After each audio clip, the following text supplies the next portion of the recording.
आज की गायत्री साधना। हयग्रीव गायत्री मंत्र। हयग्रीव भगवान विष्णु के अश्वमुखी अर्थात घोड़े के सिर वाले अवतार हैं, जो साधक को सभी प्रकार से भय मुक्त कर देते हैं। आइए मिलकर उनके इस मंत्र का 108 बार जप करें और प्राप्त करें भगवान हयग्रीव से बुद्धि, विवेक और ज्ञान का वरदान।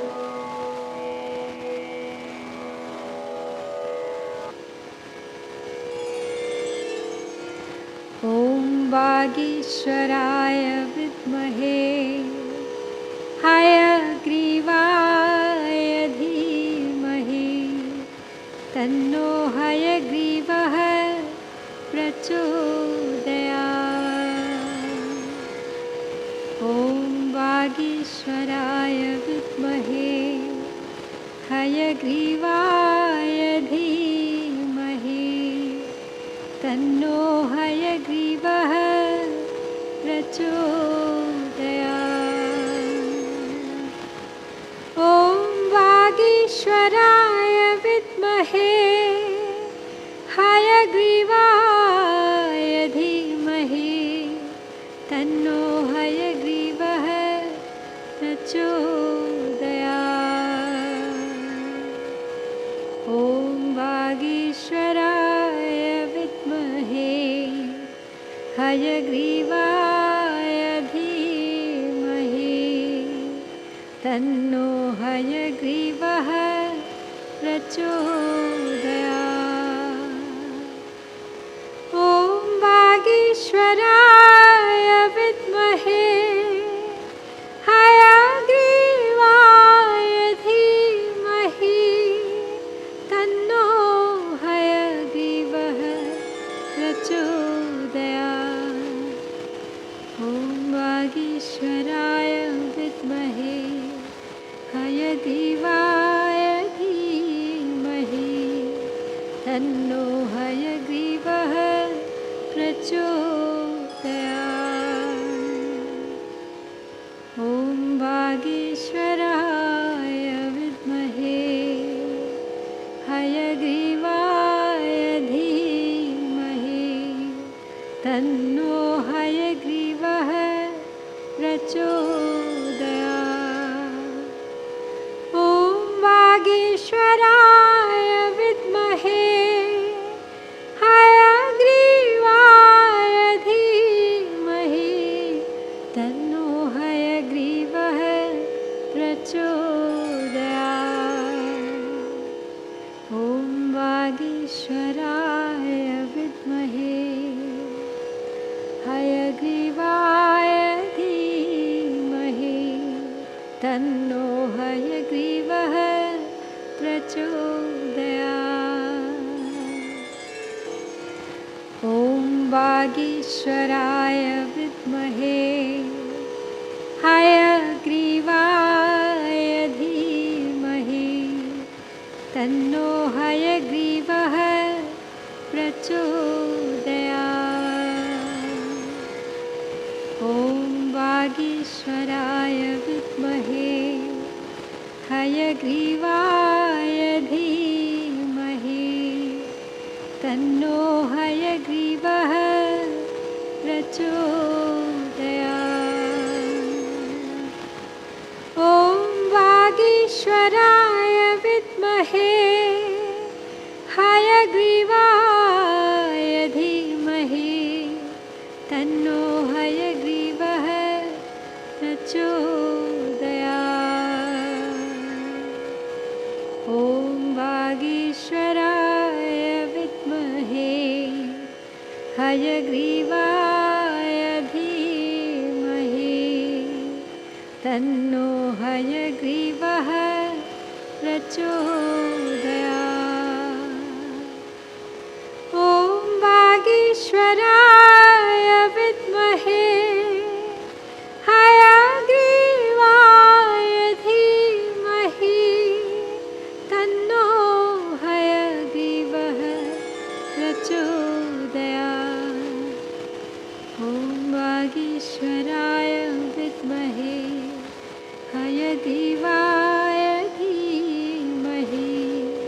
तन्नो हयग्रीवः प्रचोदयात्। ॐ वागीश्वराय विद्महे हयग्रीवाय धीमहि तन्नो हयग्रीवः प्रचोदयात्। ॐ वागीश्वराय विद्महे हयग्रीवाय धीमहि तन्नो हयग्रीवः प्रचोदयात्। ॐ वागीश्वराय विद्महे हयग्रीवाय धीमहि तन्नो हयग्रीवः प्रचोदयात्। ॐ वागीश्वराय विद्महे हयग्रीवाय धीमहि तन्नो हयग्रीवः प्रचोदयात्। ॐ वागीश्वराय विद्महे हयग्रीवाय धीमहि तन्नो हयग्रीवः प्रचोदयात्। ॐ वागीश्वराय विद्महे हयग्रीवाय धीमहि तन्नो हयग्रीवः प्रचोदयात्। ॐ वागीश्वराय विद्महे हयग्रीवाय धीमहि तन्नो हयग्रीवः प्रचोदयात्।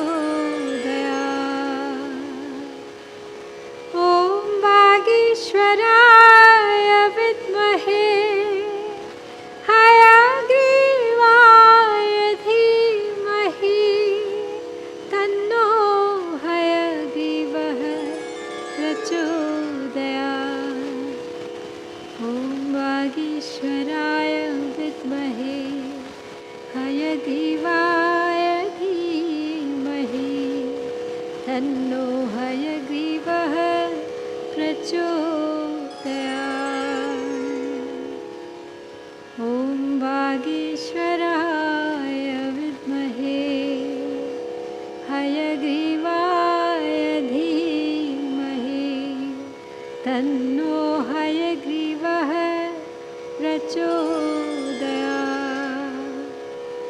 ॐ वागीश्वराय विद्महे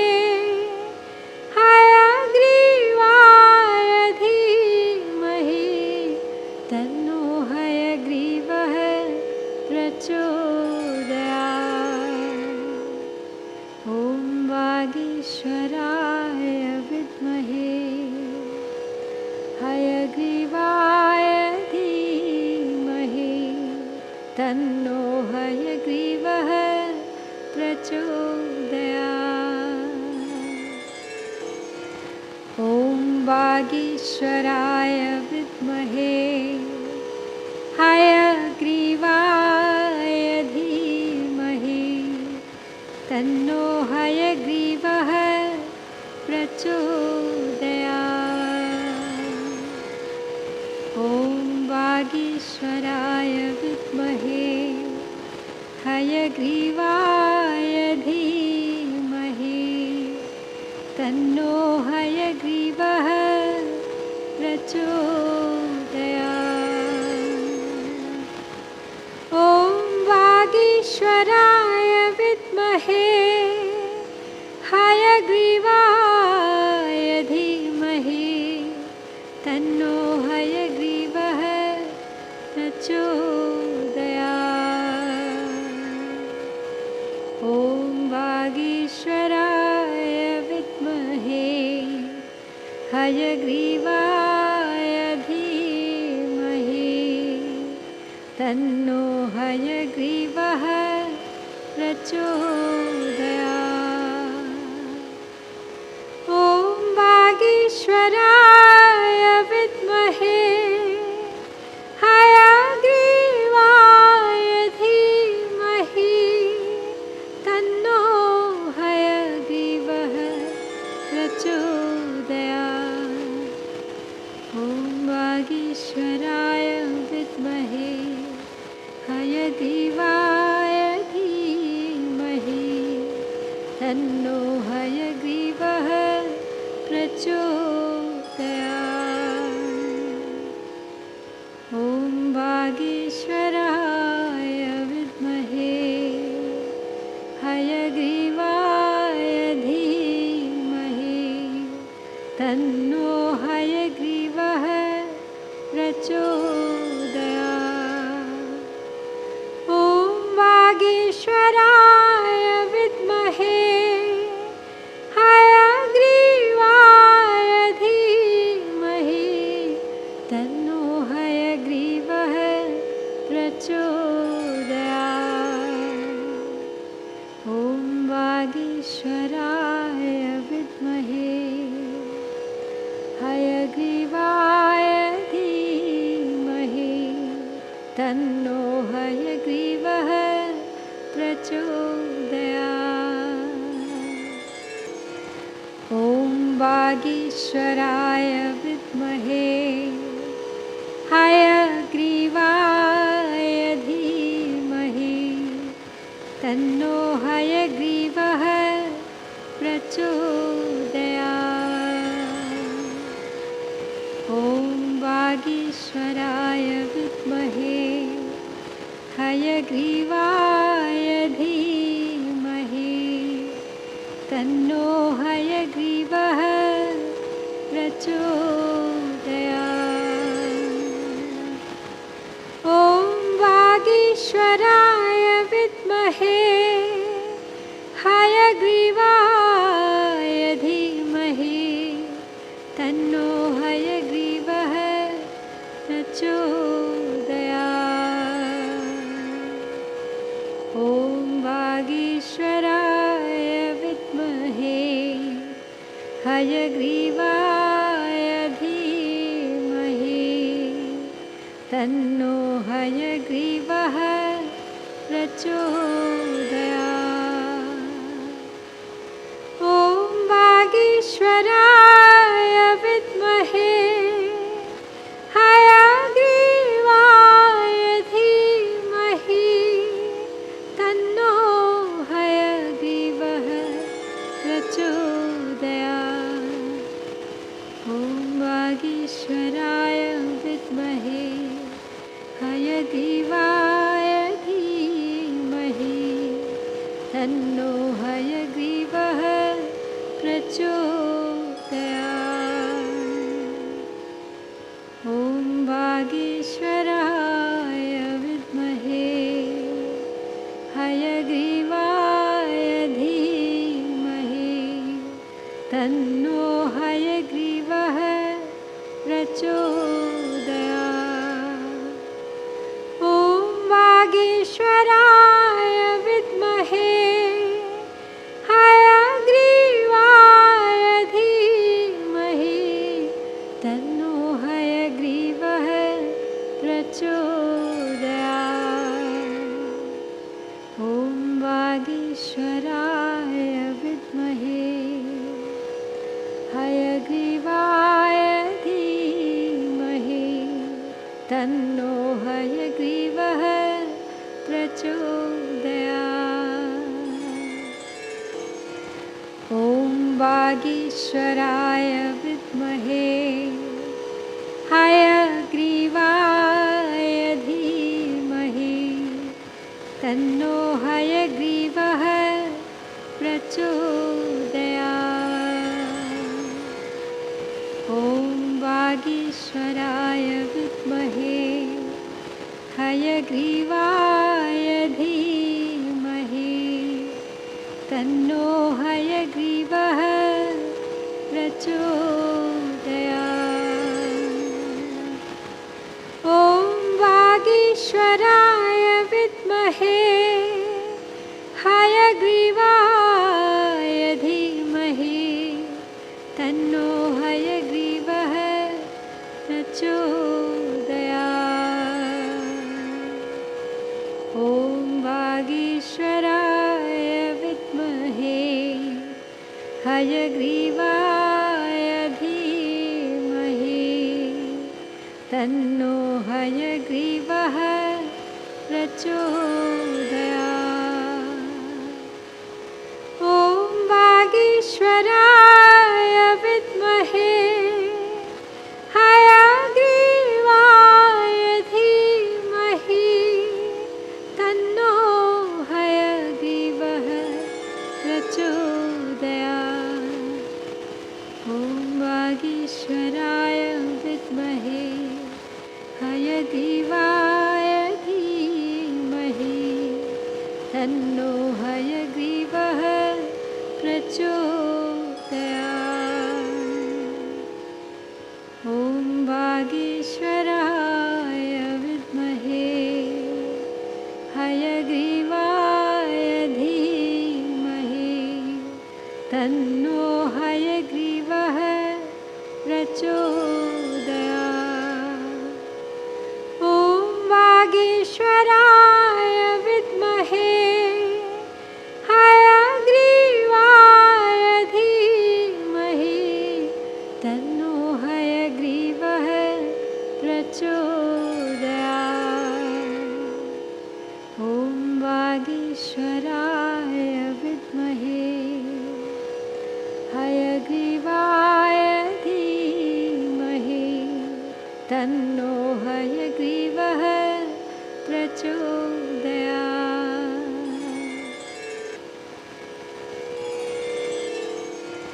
ॐ वागीश्वराय विद्महे हयग्रीवाय धीमहि तन्नो हयग्रीवः प्रचोदयात्।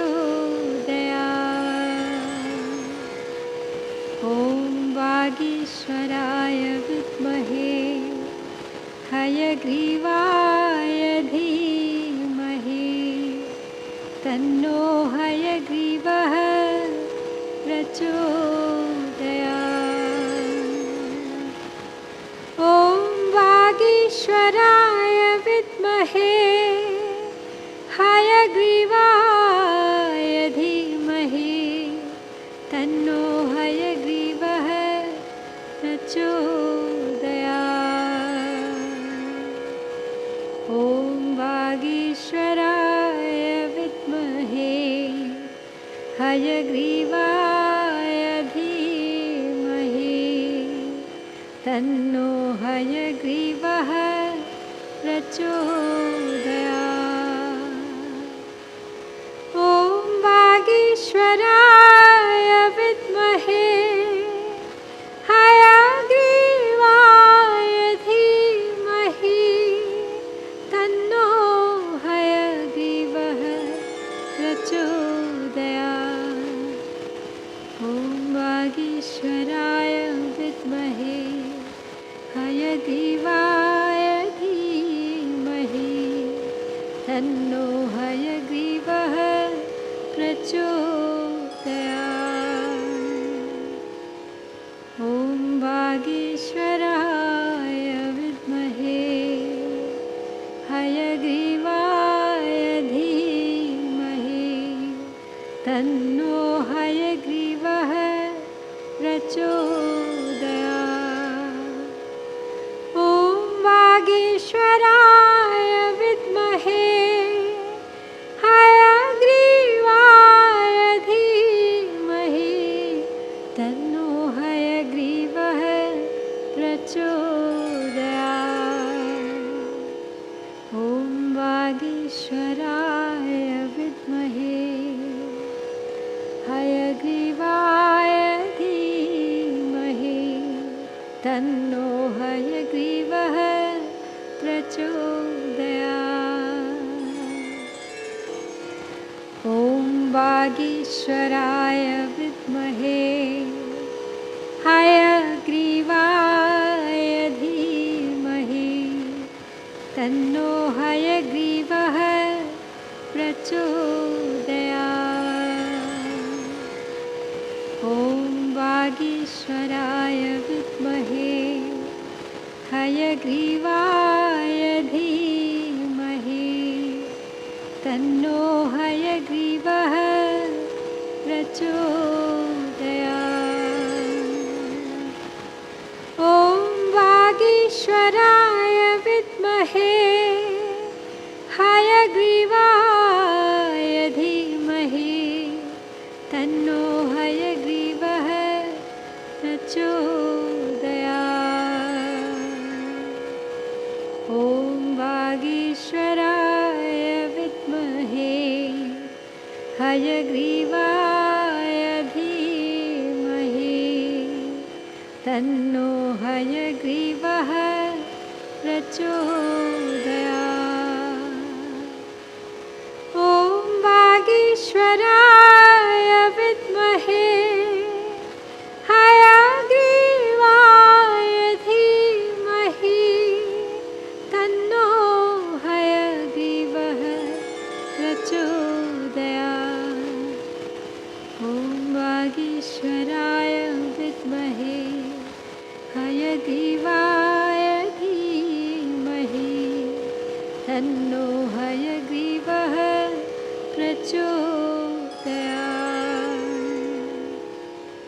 ॐ वागीश्वराय विद्महे हयग्रीवाय धीमहि तन्नो हयग्रीवः प्रचोदयात्। ॐ वागीश्वराय विद्महे हयग्रीवाय धीमहि तन्नो हयग्रीवः प्रचोदयात्। ॐ वागीश्वराय विद्महे हयग्रीवाय धीमहि तन्नो हयग्रीवः प्रचोदयात्।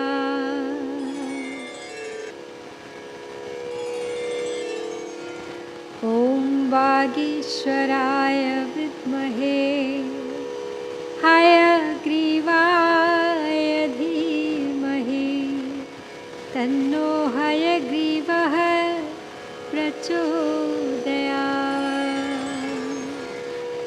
ॐ वागीश्वराय विद्महे हयग्रीवाय धीमहि तन्नो हयग्रीवः प्रचोदयात्। ॐ वागीश्वराय विद्महे हयग्रीवाय धीमहि तन्नो हयग्रीवः प्रचोदयात्। ॐ वागीश्वराय विद्महे हयग्रीवाय धीमहि तन्नो हयग्रीवः प्रचोदयात्। ॐ वागीश्वराय विद्महे हयग्रीवाय धीमहि तन्नो हयग्रीवः प्रचोदयात्। ॐ वागीश्वराय विद्महे हयग्रीवाय धीमहि तन्नो हयग्रीवः प्रचोदयात्। ॐ वागीश्वराय विद्महे हयग्रीवाय धीमहि तन्नो हयग्रीवः प्रचोदयात्। ॐ वागीश्वराय विद्महे हयग्रीवाय धीमहि तन्नो हयग्रीवः प्रचोदयात्।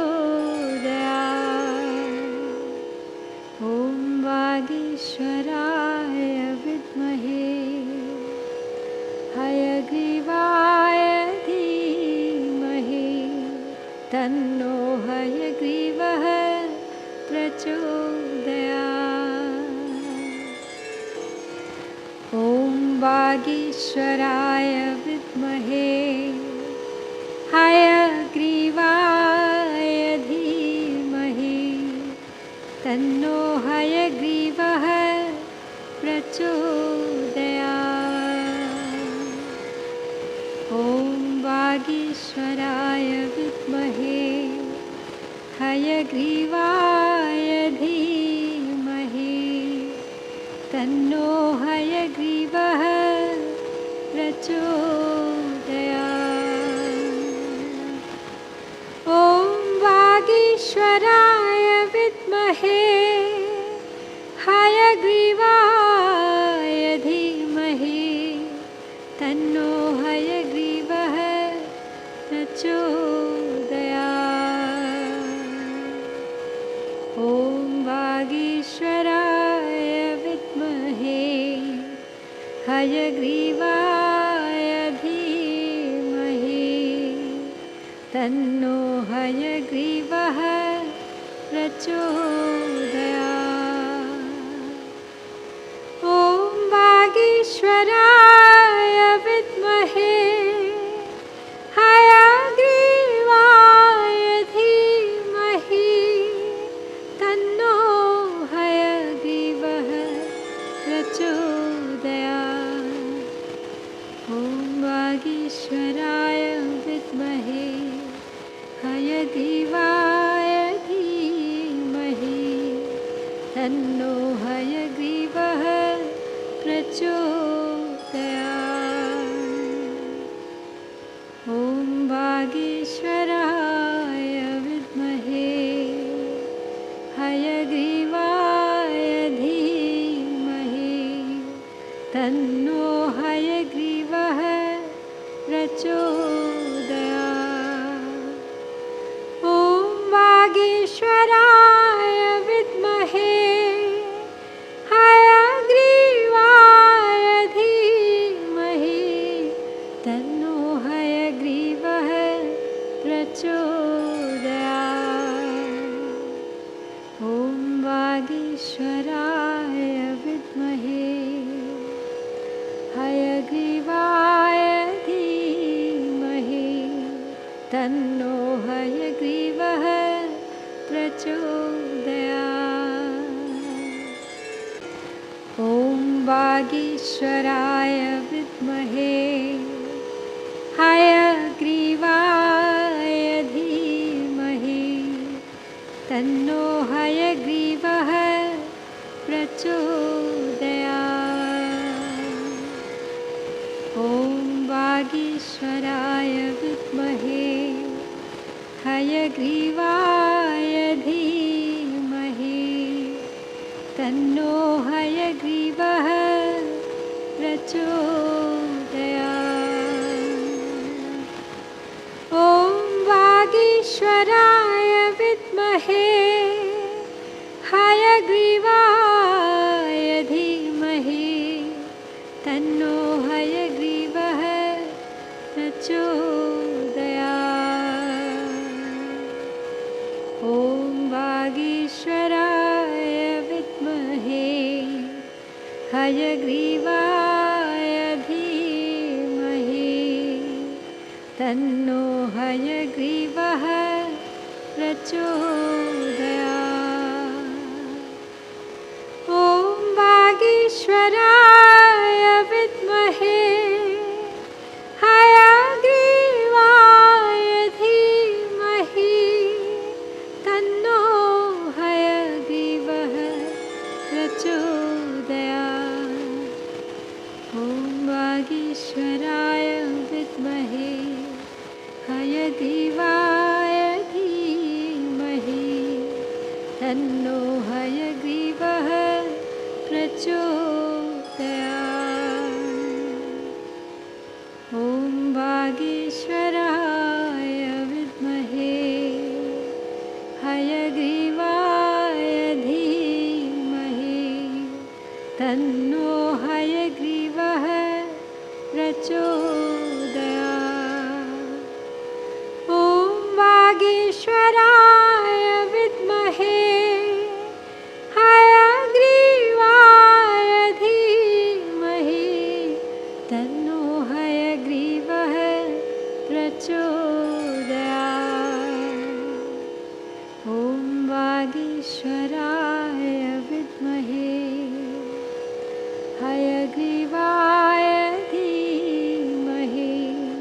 तन्नो हयग्रीवः प्रचोदयात्। ॐ वागीश्वराय विद्महे हयग्रीवाय धीमहि तन्नो हयग्रीवः प्रचोदयात्। ॐ वागीश्वराय विद्महे हयग्रीवाय धीमहि तन्नो हयग्रीवः प्रचोदयात्। ॐ वागीश्वराय विद्महे हयग्रीवाय धीमहि तन्नो हयग्रीवः प्रचोदयात्। ॐ वागीश्वराय विद्महे हयग्रीवाय धीमहि तन्नो हयग्रीवः प्रचोदयात्। ॐ वागीश्वराय विद्महे हयग्रीवाय धीमहि तन्नो हयग्रीवः प्रचोदयात्। ॐ वागीश्वराय विद्महे हयग्रीवाय धीमहि तन्नो